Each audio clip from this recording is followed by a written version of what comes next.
الحمد لله رب العالمين والعاقبة للمتقين والصلاة والسلام على سيد الأنبياء والمرسلين وعلى آله وأصحابه أجمعين ومن تبعهم بإحسان إلى يوم الدين. أما بعد، قال الله تبارك وتعالى في كلامه المجيد: إنا أنزلناه في ليلة القدر وما أدراك ما ليلة القدر ليلة القدر خير من 1000 شهر تنزل الملائكة والروح فيها بإذن ربهم من كل أمر سلام هي حتى مطلع الفجر. گزشتہ درس میں ہم نے قدر سے متعلق کچھ گفتگو کی تھی.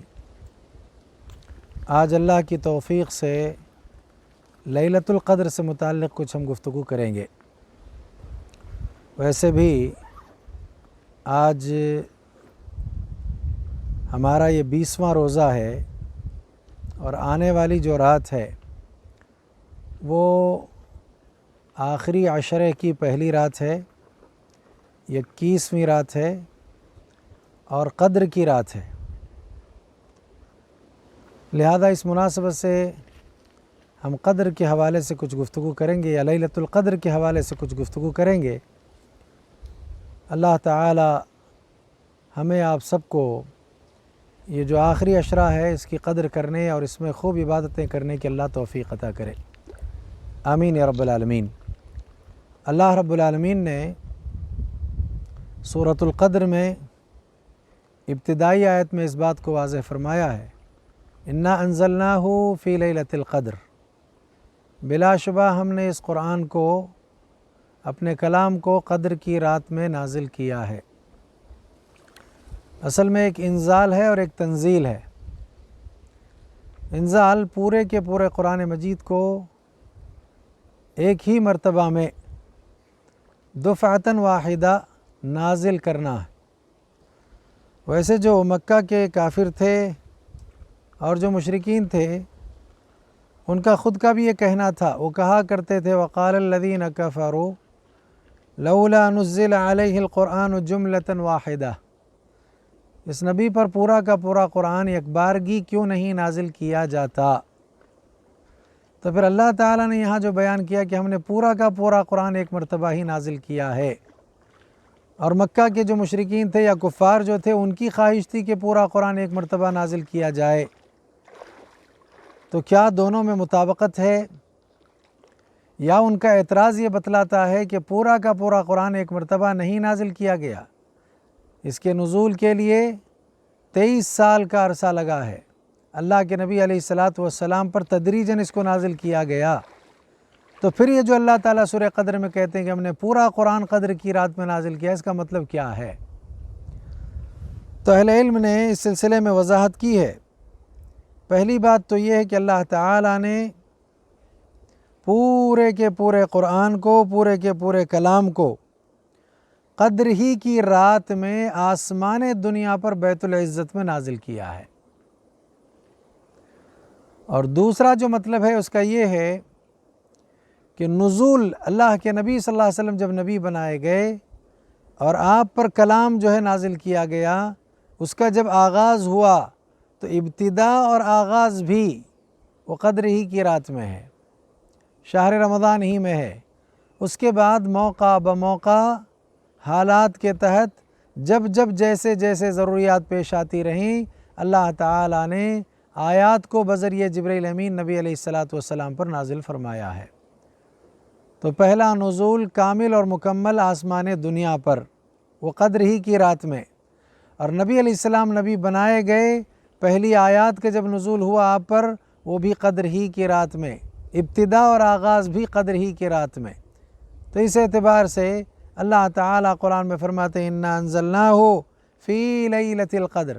ہم نے اس کو قدر کی رات میں نازل کیا ہے.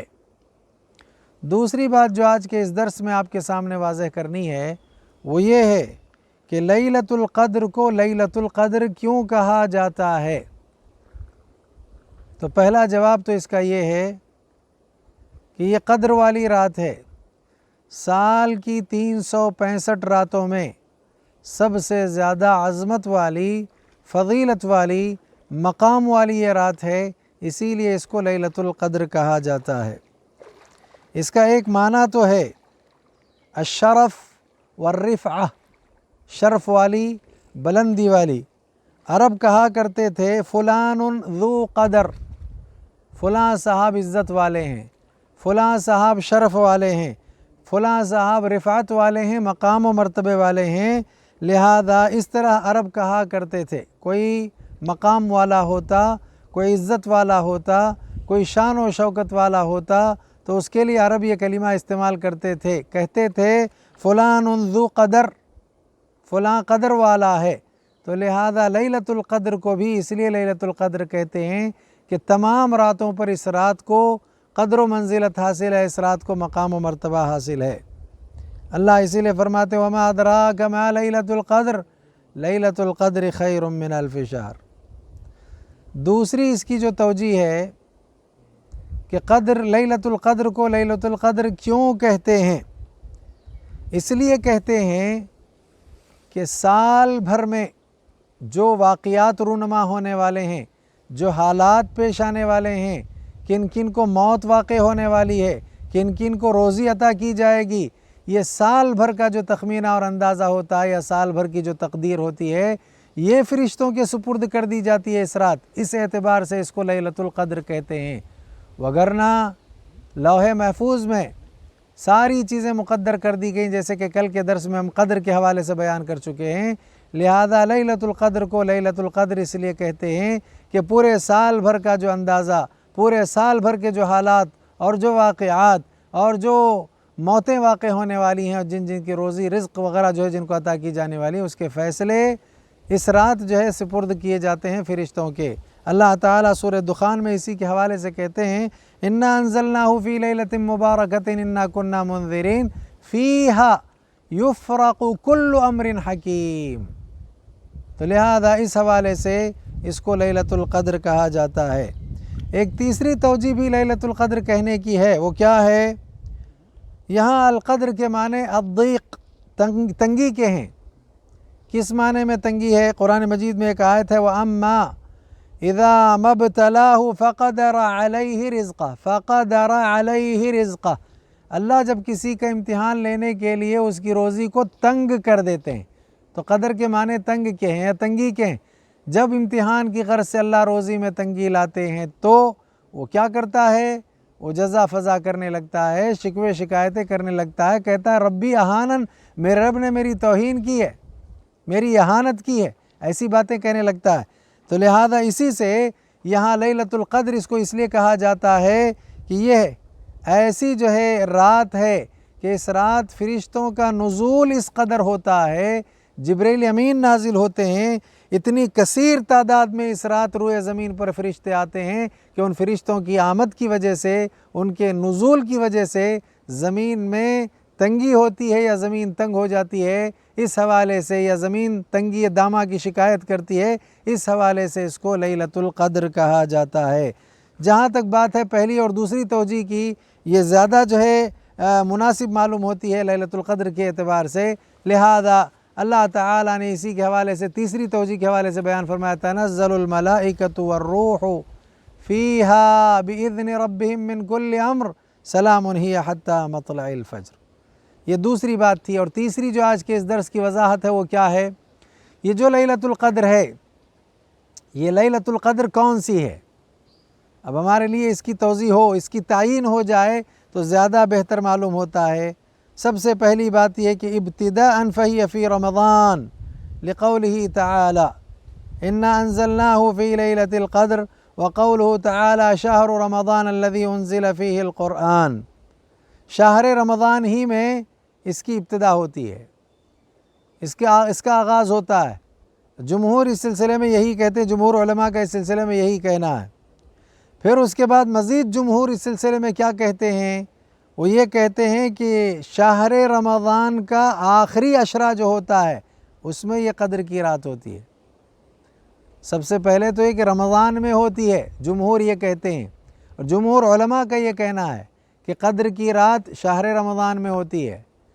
پھر دوسری بات یہ بیان کی جمہور نے کہ شہر رمضان میں بھی آخری عشرے میں ہوتی ہے، یہ جمہور کا کہنا ہے۔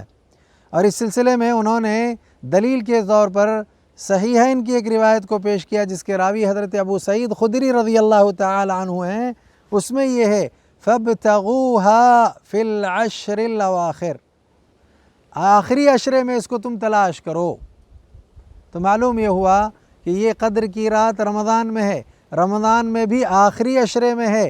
پھر اس کے بعد جمہور ایک اور بات کہتے ہیں، آخری عشرے میں بھی کہاں ہے، کون سی رات ہے یہ؟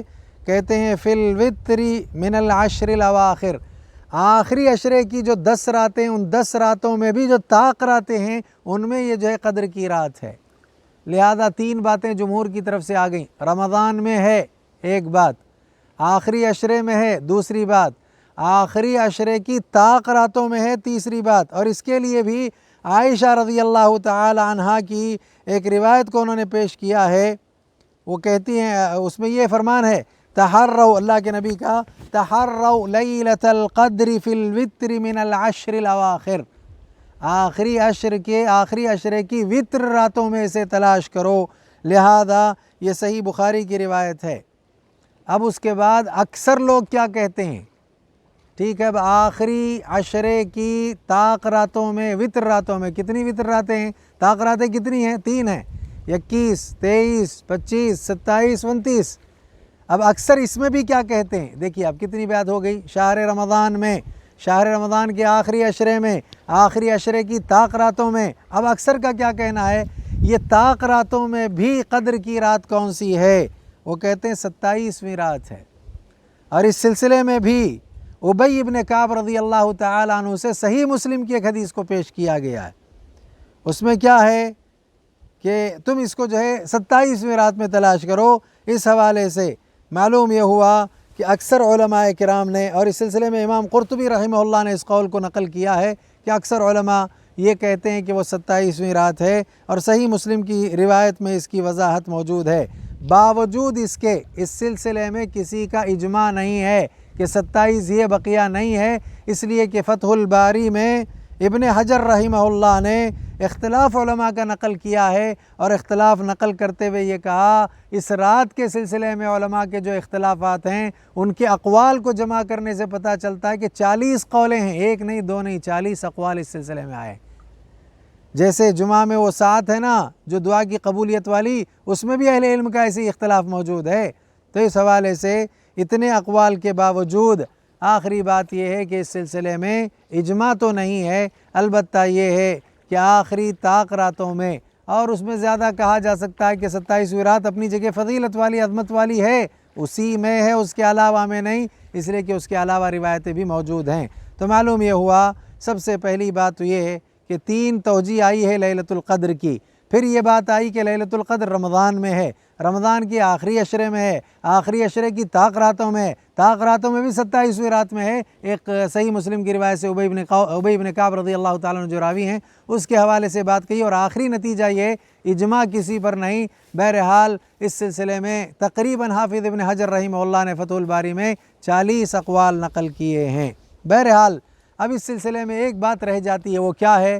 ٹھیک ہے، اگر کوئی ایک رات نہیں ہے تو پھر ہم کو کیسا پتہ چلے کہ قدر کی یہی رات تھی کہ جس میں وہ گھڑی جو 1000 مہینوں سے زیادہ بہتر ہے تھی، موجود رہی؟ لہذا اس کو ہم کیسے جانیں؟ علامات ہیں کچھ اس سلسلے میں، ان علامات میں سے کچھ کا ہم تذکرہ یہاں کر دیتے ہیں۔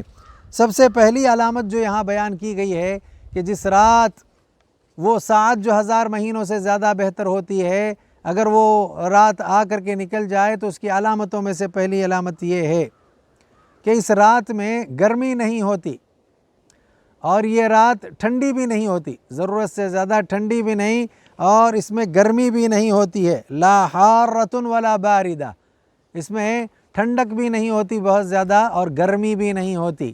پہلی علامت یہ ہوتی ہے اس رات کی۔ اور دوسری علامت اس میں کیا ہوتی ہے کہ رات میں اگر آپ چاند پر نظر ڈالیں گے، مطلب سورج پر نظر ڈالیں گے، تو سورج جب صبح رات آ کر کے نکل جانے کے بعد سورج جب صبح طلوع ہوگا تو اس کے بارے میں بھی اللہ کے نبی صلی اللہ علیہ وسلم کی جانب سے اس بات کی وضاحت ہے کہ وہ جیسے چاند رات ہوتی ہے یا جیسے لیلۃ البدر ہوتا ہے، 14، 13، 14 بدر کو بدر کی جو رات ہوتی ہے ویسے سورج جو ہے اس دن جو ہے طلوع ہوتا ہے کہ اس میں شعاعیں نہیں ہوتی ہیں۔ آپ چاند کو طلوع ہوتا ہوا دیکھیں گے، کوئی شعاع اس کے اندر نہیں ہوتی۔ لہذا ایک دوسری علامت یہ ہے کہ اس جو ہے رات کے گزر جانے کے بعد صبح سورج جب طلوع ہوتا ہے تو سورج کے طلوع ہونے میں شعاعیں نہیں ہوتی، وہ لیلۃ البدر کی طرح ہوتا ہے، بدر کی راتوں کی طرح سورج جو ہے اس دن طلوع ہوتا ہے۔ ایک اور علامت اس میں بیان کی گئی ہے کہ جس رات وہ گھڑی ہوتی ہے جو 1000 مہینوں سے زیادہ بہتر ہے، اس رات میں ہوائیں چلتی ہیں اور بارش ہوتی ہے۔ دیکھیے آپ، گرمی نہیں ہوتی، ٹھنڈی نہیں ہوتی۔ سورج جب صبح کو طلوع ہوتا ہے تو شعاعیں نہیں ہوتی، لیلۃ البدر کی طرح سورج طلوع ہوتا ہے۔ اور علامتوں میں سے ایک علامت یہ ہے کہ اس رات بارش ہوتی ہے اور ہوائیں چلتی ہیں۔ اور ساتھ ہی ساتھ ایک اور علامت بیان کی گئی ہے کہ اس رات، یہ تو خیر نظر آنے والی علامت نہیں ہے، فرشتے اس قدر اس رات زمین پر آتے ہیں جیسے ریت کے ذرات ہوتے ہیں، اتنے جو ہے فرشتے اس رات نزول فرماتے ہیں، اتنا جو ہے ان کا نزول ہوتا ہے۔ ایک اور علامت بیان کی گئی ہے، وہ کیا ہے؟ ضحاک کے طریق سے کہ اللہ تعالیٰ اس رات سب کی توبہ کو قبول کرتے ہیں، اور اس رات کو اللہ تعالیٰ سارے آسمان کے دروازے کھول دیتے ہیں، اور یہ طلوع شمس سے پہلے تک جو ہوتا ہے۔ ظاہری بات ہے غروب شمس سے طلوع شمس تک جو ہے سارے آسمان کے دروازے کھول دیے جاتے ہیں۔ بہرحال بہت ساری علامتیں اس میں بیان کر دی گئی ہیں۔ ایک اور بات ابو لبابہ سے کہ وہ آتا ہے، وہ جو ہے موجود ہے، اور ابن عبد البر نے اس کو زہرہ ابن معبد کے جو ہے قول کے ذریعے، اس کے ذریعے سے اس کو نقل کیا ہے۔ وہ بڑی عجیب علامت ہے، وہ یہ ہے کہ اس رات سمندر کا جو پانی ہوتا ہے وہ پانی کھارا اور نمکین نہیں ہوتا، بلکہ اس رات وہ میٹھا ہو جاتا ہے۔ اس طرح کی بات بھی نقل کر دی گئی ہے۔ اب ظاہری بات ہے کوئی اگر ہو سمندر کے بازو اور جائزہ لے تو اس کا جو ہے احساس ہو، لہذا اس حوالے سے معلوم یہ ہوتا ہے کہ کئی علامتیں بیان کی جاتی ہیں۔ ایک اور علامت یہ بیان کی جاتی ہے کہ ہر دن سورج جو طلوع ہوتا ہے وہ سورج کے مطلب شیطان کے 2 سینگوں کے درمیان سے طلوع ہوتا ہے، لیکن جب یہ رات ہوتی ہے جس میں 1000 مہینوں سے زیادہ بہتر گھڑی ہوتی ہے، اس دن جب سورج کا طلوع ہوتا ہے تو وہ شیطان کے 2 سینگ کے درمیان نہیں طلوع ہوتا۔ اس حوالے سے کئی علامات اس کی بیان کی گئی ہیں۔ ایک آج کے درس کی ایک اہم بات بتا کر کے ہم چاہیں گے کہ درس جلد سے جلد مکمل ہو، اس کے بعد پھر بقیہ باتیں جو رہ جائیں گی اس کو اگلے دروس میں واضح کرنے کی ہم کوشش کریں گے۔ سوال یہ پیدا ہوتا ہے کہ اس رات کو مخفی کیوں رکھا گیا ہے؟ اس رات کی وضاحت کیوں نہیں ہوئی؟ اس رات کی وضاحت ہو جاتی تو زیادہ بہتر ہوتا۔ تو اس سلسلے میں کئی باتوں میں سے ایک بات یہ ہے کہ اللہ تعالیٰ نے تمام چیزوں کو مخفی رکھا ہے۔ بہت ساری اہم چیزیں ہیں جن کو اللہ نے چھپائے رکھا ہے، صرف اس رات کو اللہ نے چھپا کر کے نہیں رکھا۔ مثال کے طور پر چند چیزوں کا ہم تذکرہ کرتے ہیں۔ امام رازی رحمہ اللہ نے اس کی وضاحت کی ہے، اس کو تفصیل سے بیان کیا ہے۔ لہذا اس میں پہلی چیز کیا ہے؟ کل کی کل چیزیں پوشیدہ رکھی گئی ہیں، چھپا کر کے رکھی گئی ہیں۔ اس میں سے ایک چیز دیکھیے، اللہ تعالیٰ نے اپنی رضامندی کو، اپنی خوشنودی کو بھی چھپا کر کے رکھا ہے اطاعتوں میں۔ اب اطاعت کے کام کتنے ہیں؟ ان تمام اطاعت کے کاموں میں اللہ نے اپنی خوشنودی کو چھپا رکھا ہے۔ اب ہم کو نہیں معلوم، ہو سکتا ہے اللہ تعالیٰ اس سے راضی ہو جائیں، اللہ تعالیٰ اس سے راضی ہو جائیں، اللہ اس سے راضی ہو جائیں۔ تو اللہ کی رضا جو چھپی ہوئی ہے اس کو پانے کے لیے، حاصل کرنے کے لیے تمام اطاعت کے کام آدمی کر لیتا ہے۔ کیوں؟ اس لیے کہ تمام اطاعتوں میں اللہ تعالیٰ نے اپنی خوشنودی کو چھپا کر کے رکھا ہے۔ تب معلوم ہوا جیسے قدر کی مطلب لیلۃ القدر کو اللہ تعالیٰ نے چھپا کر رکھا ہے، مخفی رکھا ہے، اپنی خوشنودی کو بھی اللہ نے اطاعت میں چھپا کر کے رکھا ہے، تاکہ تمام اطاعت کے کاموں کو کرنے کا شوق، ذوق بندوں کے اندر پیدا ہو جائے۔ اسی طرح سے اللہ نے اپنے غصے کو چھپا کر کے رکھا ہے اپنی تمام نافرمانیوں میں۔ یہ نافرمانی کریں گے تو اللہ غصے میں آئیں گے، یہ نافرمانی کریں گے تو اللہ غصے میں آئیں گے۔ تو پتہ چلا کہ اللہ کا غضب، اللہ کا غصہ بھی اللہ کی نافرمانیوں میں چھپا ہوا ہے۔ اگر اللہ وہاں واضح کرتے کہ صرف یہی ایک نافرمانی ہے جس سے ہم کو غصہ آتا ہے تو بندے اسی سے بچ جاتے، بقیہ ساری نافرمانی کر لیتے۔ تو لہذا اب ہر نافرمانی سے بچنے کا بندے میں جو ہے وہ بندے کے اندر جو ہے ایک شوق آ جاتا ہے، بندے کی طبیعت یہ ہوتی ہے کہ ہر نافرمانی سے ہم بچیں. کیوں؟ اس لیے کہ پتہ نہیں کون سی نافرمانی ہے جس سے اللہ غصہ ہو جائیں. تو اللہ تعالیٰ نے اپنے غصے کو تمام نافرمانیوں میں چھپا دیا ہے تاکہ بندے تمام نافرمانیوں سے بچ جائیں. اسی طرح اللہ رب العالمین نے لوگوں میں اپنے ولیوں کو چھپا کر کے رکھا ہے. یہ دیکھیے اب کسی کو پتہ نہیں اللہ کا سچا ولی کون ہے، چھپا کر کے رکھا ہے.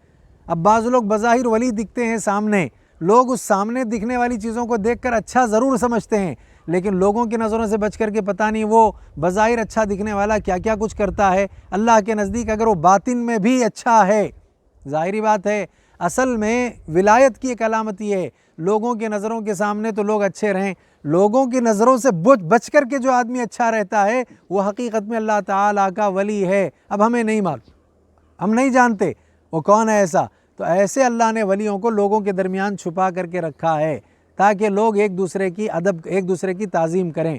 ہو سکتا ہے بھائی یہ میرے نزدیک تو برا ہے لیکن اللہ کے نزدیک اچھا ہوگا، ہو سکتا ہے یہ میرے نزدیک اچھا ہے اللہ کے نزدیک اچھا ہے بھی نہیں، معلوم نہیں.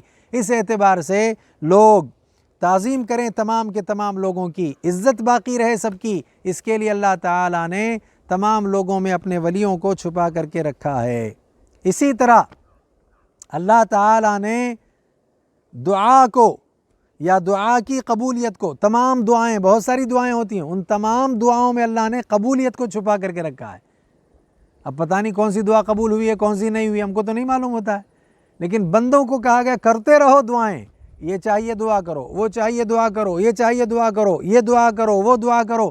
اب ان تمام دعاؤں میں اللہ نے قبولیت کو چھپا کر کے رکھا ہے. اب ہم کو نہیں معلوم ہم نے دن بھر میں کتنی دعائیں کی، ان میں سے کون سی دعا قبول ہوئی کون سی نہیں قبول ہوئی. تو قبولیت کو اللہ تعالیٰ نے چھپا کر رکھا. کیوں؟ تاکہ قبولیت کے نام پر بندے ساری دعائیں کرتے رہیں. اگر اللہ کہتے نہیں یہی دعا ہم قبول کریں گے تو ساری دعائیں بندے چھوڑ دیتے. تو اس طرح سے اللہ نے قدر کی رات کو بھی چھپا کر کے رکھا ہے. تو معلوم یہ ہوا اسی طرح سے اللہ تعالیٰ نے بیچ کی نماز کو چھپا کر کے رکھا ہے تمام نمازوں میں. یہ الگ بات ہے کہ صحیح مسلم کی ایک روایت سے عصر کی نماز کی اس کی وضاحت ہوتی ہے. بعض اہل علم نے کل نمازوں کو صلاۃ وسطیٰ اس طرح سے بیان کیا ہے. اب اس کی تفصیل کا یہاں وقت نہیں ہے. کیوں بیچ کی نماز کو چھپا کر کے کیوں رکھا؟ تاکہ بیچ کی نماز کو پانے اور اس کو حاصل کرنے، اس کی محافظت کے حوالے سے تمام نمازوں کی حفاظت ہو جائے، تمام نمازوں کی وہ حفاظت کرنے والا ہو جائے. اسی طرح سے آپ غور کرتے جائیں اللہ رب العالمین نے توبہ کی قبولیت کو بھی چھپا کر کے رکھا ہے تاکہ توبہ کی جتنی بھی شکلیں ہو سکتی ہیں بندے وہ ساری شکلیں توبہ کی اختیار کر لیں. مجھے فلاں غلطی پر بھی توبہ کرنا ہے، فلاں غلطی پر بھی توبہ کرنا ہے. کیوں؟ اللہ تعالیٰ نے توبہ کی قبولیت کو بھی چھپا کر کے رکھا ہے. اسی طرح اللہ رب العالمین نے موت کے وقت کو بھی چھپا کر کے رکھا ہے. اگر موت کا وقت اللہ تعالیٰ نہ چھپاتے تو بندے کیا کرتے معلوم ہے آپ کو؟ 60 سال تک، 70 سال تک، 20 سال تک غلطیاں گناہ جی بھر کر کے سارے کام الٹ سلٹ کر لیتے. اب اگر وقت کا موت کا متعینہ وقت معلوم ہو جاتا 2 دن 4 دن پہلے سے نیکوکار بن جاتے، توبہ و استغفار کر لے جاتے. پھر وہ اللہ تعالیٰ نے جو کہا آخری عمل کا اعتبار ہے لہذا خاتمہ جب اچھا ہو جائے گا تو پھر آخرت میں بیڑا پار ہو جائے گا، ایسے کر لیا کرتے لوگ. لہذا اسی لیے موت کے وقت کو بھی اللہ تعالیٰ نے مطلب یہ کہ اللہ تعالیٰ نے مخفی رکھا ہے تاکہ بندے ڈر کے بہانے جو اللہ تعالیٰ نے شریعت کا مکلف کیا اس پر عمل کرنا شروع کر دیں. پتہ نہیں موت کب آئے گی اسی لیے اچھا کرتے ہیں، پتہ نہیں موت کب آئے گی اسی لیے برائی چھوڑ دیتے ہیں. تو اس حوالے سے بندے شریعت جس شریعت کا جو وہ مکلف ہوا ہے اس کی پابندی کرنے کا ذوق ان میں آ جائے، اسی لیے اللہ نے موت کو چھپا کر کے رکھا ہے. تو معلوم یہ ہوا اسی طرح اللہ نے اس رات کو بھی چھپا کر کے رکھا ہے تاکہ اس بہانے بندے تمام جو شہر رمضان کی راتیں ہیں، اس میں بھی آخری عشرے کی راتیں ہیں، اس میں بھی قدر کی جو وطر کی راتیں ہیں، طاق راتیں ہیں، ان تماموں کی تعظیم کر لیں، ان تماموں کی قدر کر لیں. اسی لیے اس کو چھپا دیا گیا ہے. اس کے علاوہ کیوں چھپایا گیا ہے اس رات کو؟ ظاہر بات ہے اس رات کو چھپانے کا ایک بڑا مقصد یہ بھی ہے کہ بندہ اس رات کے ذوق میں خیر زیادہ کرے، شر سے باز آ جائے. دیکھیں آپ کیا ہوگا اگر پتہ چل جاتا ہے تو آدمی دیگر راتوں میں شر کر لے گا، اس رات میں خیر کا کام کر لے جائے گا. اس رات میں بھی اگر اس سے شر کا کام ہو گیا تو ظاہری بات ہے خیر اس رات میں، عبادت اس رات میں 1000 مہینوں سے کہیں زیادہ بڑھ جاتی ہے، شر بھی 1000 مہینوں سے زیادہ بڑا ہو جائے گا۔ تو پھر کتنا بڑا نقصان ہو جائے گا ایک آدمی کا۔ تو اس حوالے سے اللہ تعالیٰ نے اس رات کو شر سے محفوظ رکھنے کے لیے، اور راتوں میں بھی شر نہ کر پائے، اس کے لیے اللہ تعالیٰ نے اس رات کو چھپا کر کے رکھا ہے، اسے مخفی رکھا ہے۔ تیسرا جواب کیا ہے؟ کیوں چھپا کر کے رکھا ہے؟ اس لیے تاکہ رات کو پانے کے جذبے میں بندے زیادہ کوششیں کریں، زیادہ شوق کے ساتھ رہیں۔ لہذا اس اعتبار سے معلوم یہ ہوا کہ اس رات کو پانے کا، اس رات کو حاصل کرنے کا شوق تماموں میں آنا چاہیے۔ اور عجیب بات یہ ہے، سب سے بڑی بات یہ ہے کہ اس رات کو پانے کے شوق میں ہے تو ایک رات، اب 5 رات جاگتا ہے، 10 راتیں جاگتا ہے۔ اب ظاہری بات ہے 10 راتیں جاگ لی، 5 راتیں جاگ لی تو زیادہ کوششیں کی اس نے۔ تب اللہ تعالیٰ یہ چاہتے ہیں کہ اس کے ذریعے، اس کی کوششوں کے ذریعے فرشتوں پر فخر کریں۔ وہ جب فرشتوں نے اعتراض کیا تھا اور کہا تھا، کیا کہا تھا؟ ایسی مخلوق جو خون خرابہ کرے گی، فساد مچائے گی، اے اللہ ان کو کیوں پیدا کرتے ہیں؟ تیری عبادت کے لیے ہم کافی ہیں۔ تو یہ 10 راتوں میں جاگ رہے ہیں، 5 راتوں میں جاگ رہے ہیں، عبادتیں کر رہے ہیں۔ اللہ تعالیٰ ان کی کوششوں پر، فرشتوں پر فخر کر کے کہیں گے یہ دیکھو میرے بندے کتنی کوششیں کر رہے ہیں، یہ جانتے نہیں رات کون سی ہے، ان کو معلوم نہیں رات کون سی ہے۔ اسی لیے حدیث میں آتا ہے جب یہ فرشتے جاتے ہیں اللہ کے پاس، اللہ پوچھتے ہیں میرے بندے کیا کر رہے تھے؟ تو اللہ تعالیٰ کو فرشتے کہتے ہیں وہ تو دعائیں کر رہے تھے، وہ جنت مانگ رہے تھے۔ جنت دیکھا انہوں نے؟ نہیں دیکھا۔ دیکھیں گے تو اور زیادہ شوق ہوگا۔ اور کیا کر رہے تھے؟ جہنم سے پناہ مانگ رہے تھے۔ اچھا جہنم کو دیکھا انہوں نے؟ نہیں دیکھا۔ اگر دیکھ لیں اور زیادہ ڈر کے مارے اس سے بچنے کا سامان کر لیں گے۔ اور کیا چاہ رہے تھے؟ آپ کی خوشنودی چاہ رہے تھے۔ مجھے دیکھا انہوں نے؟ نہیں۔ تو لہذا یہاں بھی اللہ تعالیٰ یہی کہتے ہیں کہ جب رات ان کو معلوم نہیں ہے، اس کے باوجود یہ کوششیں کر رہے ہیں، اتنے جو ہے کوششوں میں لگے ہیں، اسی کوششوں کی بنیاد پر اللہ تعالیٰ فخر کرتے ہیں فرشتوں پر کہ دیکھو یہ ہیں وہ میرے بندے جو بغیر جانے ہوئے، رات کی متعین تعین کے بغیر، متعینہ رات معلوم ہوئے بغیر اس کو پانے کے لیے 10 راتیں جاگتے ہیں، طاق راتوں میں اس کو حاصل کرنے کی کوشش کرتے ہیں۔ لہذا اس اعتبار سے اللہ کہیں گے انی اعلم ما لا تعلمون، اس مخلوق کو میں پیدا کر رہا ہوں، مجھے معلوم ہے تم کو نہیں معلوم، تم نہیں جانتے ہو۔ اس حوالے سے اللہ تعالیٰ کا یہ فرمان ایسے بندوں پر صادق آتا ہے، ایسے بندوں پر اللہ تعالیٰ فخر کرتے رہتے ہیں۔ اسی لیے ضرورت اس بات کی ہے کہ اس رات کی قدر کی جائے۔ آج وہ رات ہماری پہلی رات ہے، اس کے بعد پھر وہ جو ہے مزید وتر راتیں جو طاق راتیں ہیں وہ 4 اور ہیں، لیکن ایک آدمی ان کو پانے کے ساتھ ساتھ فضیلت حاصل کرنے کے لیے 10 کی 10 راتیں بھی جاگ لیتا ہے، عبادت کرتا ہے، تلاوت کرتا ہے، دعائیں کرتا ہے، یقیناً یہ خیر کی راتیں ہوں گی، اس کا بڑا فائدہ ہوگا۔ اور یہ بات یاد رکھیے، آپ ذہن میں سوال آ سکتا ہے کیا یہ قدر کی رات صرف نبی کے زمانے میں تھی یا نبی کے زمانے کے بعد بھی ہے؟ تو اس سلسلے میں پہلی بات تو یہ ہے، جمہور اہل علم یہ کہتے ہیں یہ ہر سال آنے والے رمضان میں طاق رات رہتی ہے، جمہور علماء کا یہی کہنا ہے۔ اسی لیے ضرورت اس بات کی ہے کہ ہم اس رات میں دعاؤں کا اہتمام کریں، خوب وظائف کا اہتمام کریں۔ ہاں دعا میں ایک ثابت شدہ دعا موجود ہے، اس دعا کا اہتمام کرنا چاہیے۔ وہ کیا دعا ہے؟ اللہم انک عفو تحب العفو فاعف عنا۔ بعض لوگ یہاں ایک کلمے کا اضافہ کرتے ہیں جو ثابت نہیں ہے، اللہم انک عفو کریم تحب العفو فاعف عنا۔ تو یہ کریم کے الفاظ کا اضافہ روایتوں میں نہیں ہے، لہذا روایت سے جو ثابت ہے وہ یہ ہے اللہم انک عفو تحب العفو فاعف عنا۔ بہرحال مزید اس سلسلے میں کچھ اہم باتوں کی وضاحت اگلے دروس میں ہم کریں گے، آج کے لیے اتنا کافی ہے۔ اللہ تعالیٰ مجھے آپ سب کو ان راتوں کی قدر کرنے، اس کو عبادتوں میں گزارنے، دعاؤں کا اس میں اہتمام کرنے کی اللہ توفیق عطا کرے، ہماری عبادتوں کو، ہماری دعاؤں کو اللہ قبول کرے، خیر کے اللہ فیصلے فرمائے۔ جیسے قدر کے ایک معنی ہیں سال بھر کے حالات اور سال بھر کے واقعات، سال بھر کے لوگوں کی روزی، سال بھر میں جتنے مرنے والے ہیں ان کے موت کے فیصلے، یہ سب آج کی رات فرشتوں کے حوالے کر دیے جاتے ہیں۔ تو اللہ آنے والے تمام سال کے دنوں میں ہمارے لیے خیر کے فیصلے فرما، ہمارے لیے اچھائی کے فیصلے فرما، ہر شر سے ہماری حفاظت فرما۔ رب العالمین ہمارے رزق میں کشادگی عطا فرما۔ رب العالمین ہم تماموں کی دعاؤں کو قبول فرما۔ ربنا تقبل منا انک انت السمیع العلیم وتب علینا انک انت التواب الرحیم۔ سبحان ربک رب العزة عما یصفون وسلام علی المرسلین والحمد للہ رب العالمین۔